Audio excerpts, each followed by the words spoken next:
All right, we're back going through the book of Galatians. In the first chapter, Paul talks about that he is set apart for the gospel that Jesus Christ delivered to him. And he's urging the church to not move away from the message that he gave them. And then in chapter 2, where we talked about, he gives two examples. One of them is of circumcision, which is very distinctive to the Jewish nation, to the Jewish culture. And then the second one that he gave was where he was talking about Peter when he went up to Jerusalem. Peter shows up, and there are Jews and Gentiles, and everything was fine until Peter started separating himself from the other people who were not Jews, and he led other people astray, and it's this segregation, and Paul is against that, and he's explaining to the church. He said, it's not about circumcision, it's not about separating yourself from everybody else in the world. It's about the gospel. So in Galatians 2, right at the end of the chapter, it says, I do not frustrate the grace of God. If righteousness comes by the law, Christ died in vain.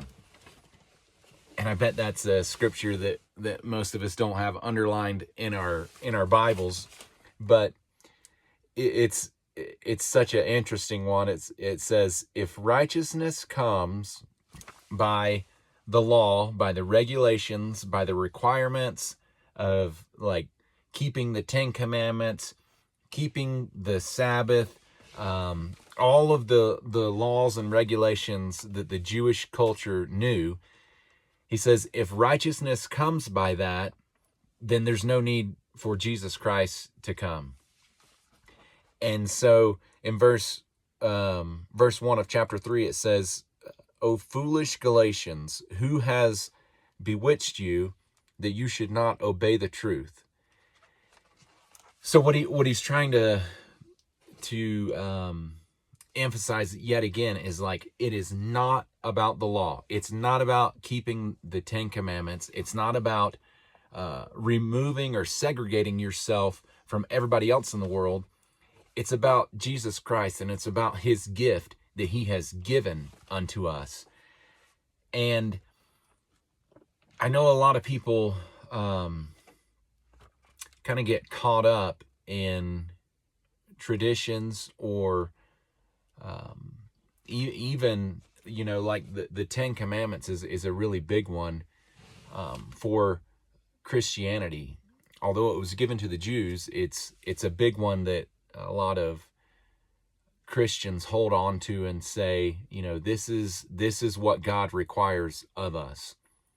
And Paul, in every single book of the New Testament, he is so, there's nothing more clear in Scripture that we are not under the 10 Commandments. And that was something that was really mind-boggling to me. I didn't understand that, and the first time I heard that, I didn't like it. I thought there's no way that you can have Christianity without, the 10 Commandments.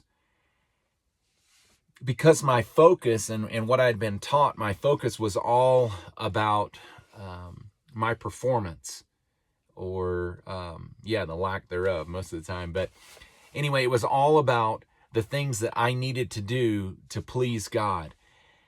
And it's impossible. And so that's why we need the gift. And like Paul says there, if righteousness comes by you adhering to laws or regulations or the 10 Commandments, then you don't need Christ. And we all need him. We all need Christ in our lives. And it's not so that we can be, like better people. of course that will happen, but it comes from you not attempting on your own to keep those 10 commandments, but by you yielding yourself to the guidance and to the leading of the Spirit, because the Spirit of God leads all of us, and he always leads us to good. And if we will just continue to, every moment of every day, just keep asking God, it's a walk. Like, you don't have to ask God, like, like what shirt do I wear?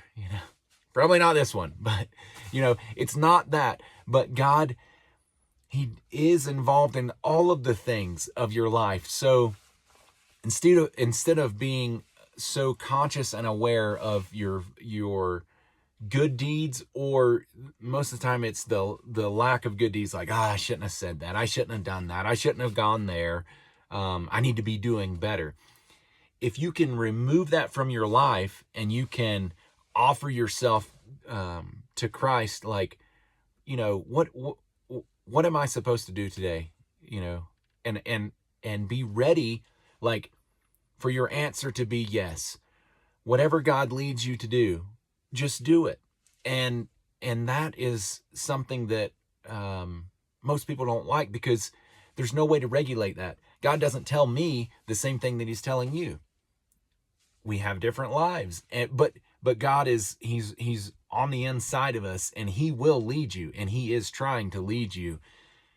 Get your mind off of all of the good things that you think you need to be doing, and start listening to that little voice on the inside, and that's God leading you. So there you go. Out of time for today. See you tomorrow.